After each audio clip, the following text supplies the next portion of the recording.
ગોંડલ જે છેલ્લા કેટલાય સમયથી ચર્ચાનો વિષય છે અને હવે એકવાર ફરી ચર્ચામાં ગોંડલ આવ્યું છે, કારણ કે નિખિલ ડોંગાએ જે ઇન્ટરવ્યૂ આપ્યું છે તેને લઈને નિખિલ ડોંગા એકવાર ફરી ચર્ચામાં આવ્યા છે।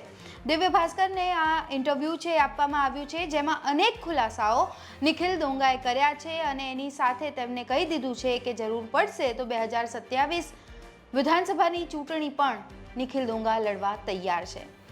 અહીં સ્પષ્ટ થઈ ગયું છે કે નિખિલ ડોંગા એકવાર ફરી જયરાજસિંહ જાડેજા સામે ઊભા થવા જઈ રહ્યા છે અને કંઈક મોટું કરવાના વિચારમાં છે। આ બધાની વચ્ચે જે ઇન્ટરવ્યૂમાં ખાસ વાત થઈ છે દિવ્ય ભાસ્કર સાથે, તેની આપણે આ રિપોર્ટમાં વાત કરવાના છીએ। A to Z તમામ માહિતી છે આપના સમક્ષ અમે આપીશું। નમસ્કાર, આપ જોઈ રહ્યા છો ગુજરાત તક અને આપની સાથે હું છું સૌમ્યા। નિખિલ ડોંગા સાથે વાતચીતમાં તેમને પૂછવામાં આવ્યું હતું કે જયરાજસિંહ જાડેજા જાહેરમાં કહી ચૂક્યા છે કે ગોંડલમાં તેમના પરિવાર સિવાય કોઈને ભાજપની ટિકિટ નહીં મળે। આ અંગે તેમનું શું કહેવું છે, તો આના જવાબમાં તેમને કહ્યું છે કે એ બધા ખોટા બણગા ફૂંકવાની વાતો કરી રહ્યા છે। એમાં કોઈના બાપુજીની પેઢી થોડી હોય, એમાં મોદી સાહેબ અને પાર્લામેન્ટરી બોર્ડ નક્કી કરે એ બધું જ થાય। તેમણે આગળ કહ્યું છે કે હાલ તો મને સૌરાષ્ટ્રમાં આવવાની પરમિશન નથી, એટલે સુરતમાં છું। અહીંની યોગી ચોકમાં મારી ઓફિસ છે, અહીં યુદ્ધ એજ કલ્યાણ ગ્રુપના લોકો આવે તેની સાથે સમય પસાર કરું છું। બાકી તો મને મારા એરિયામાં જવાની પરમિશન મળે એમાં જ બધું સાચું આવે ને। આગળ જ્યારે આ વાતચીત વધી તો એમાં પૂછવામાં આવ્યું હતું, એમાં સવાલ હતો કે તમારી પાછળ કોનો હાથ છે, તો જેના જવાબમાં તેમણે કહ્યું છે કે મારી પાછળ હાલ કોઈ મજબૂત વ્યક્તિ નથી। મારા ગુરુ અમરગીરી બાપુનો મને સપોર્ટ છે। કોઈનો 1 રૂપિયાનો પણ સપોર્ટ મેં ક્યારે લીધો નથી। ક્યારેક ક્યાંક અટવાયો હોઈશ તો મિત્ર સર્કલમાં 5-25 રૂપિયા લીધા હશે, એ પણ ટાઈમસર પાછા આપી દીધા છે। મેં કોઈ દિવસ કોઈનો ફંડ ફાળો પણ નથી લીધો। કોઈ એક વ્યક્તિ મને એવું ન કહી શકે કે મેં તેમને આમાં 100 રૂપિયા પણ ફંડ ફાળો આપ્યો હતો।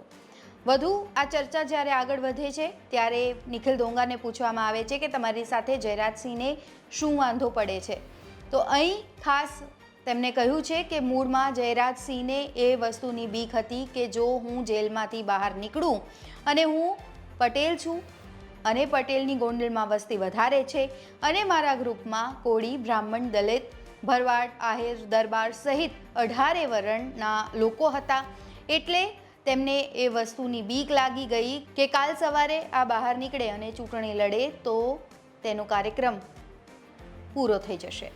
ઇન્ટરવ્યૂનો આ છેલ્લો જે પ્રશ્ન હતો એ હતો કે જયરાજસિંહને તમે ક્યારે મળ્યા છો, તો તેનો જવાબ નિખિલ ડોંગા આપે છે કે હા, મારે તેમને 2 વખત મળવાનું થાય છે। જયરાજસિંહે મને કહ્યું હતું કે તું ભાજપમાં મળી જા, અંદર બેઠા બેઠા હું તને ટિકિટ આપું, તારે ચૂંટણી લડવાની અને તને જીતાડી દેવાની જવાબદારી અમારી।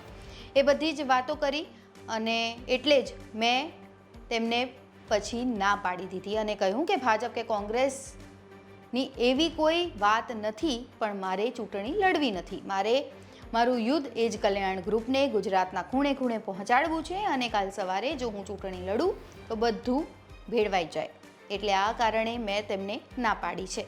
તો આ તમામ વાતચીત છે એ આ મીડિયા રિપોર્ટ્સમાં આવેલી છે અને પ્રથમવાર એવું બન્યું છે કે નિખિલ ડોંગા ખુલીને આટલું બોલ્યા છે। ત્યારે જોવું રહ્યું કે 2027માં ગોંડલના રાજકારણમાં શું બદલાવ આવે છે અને આવનારા દિવસોમાં નિખિલ ડોંગા શું નવા જૂની કરે છે। તો આ રિપોર્ટ પર બસ આટલું જ। ગુજરાતના તમામ મહત્વના સમાચાર જોવા માટે અને જાણવા માટે આપ જોડાયેલા રહો ગુજરાત તક સાથે। આપ આપના અભિપ્રાયો પણ અમને કમેન્ટ બોક્સમાં જાણ કરી શકો છો। નમસ્કાર।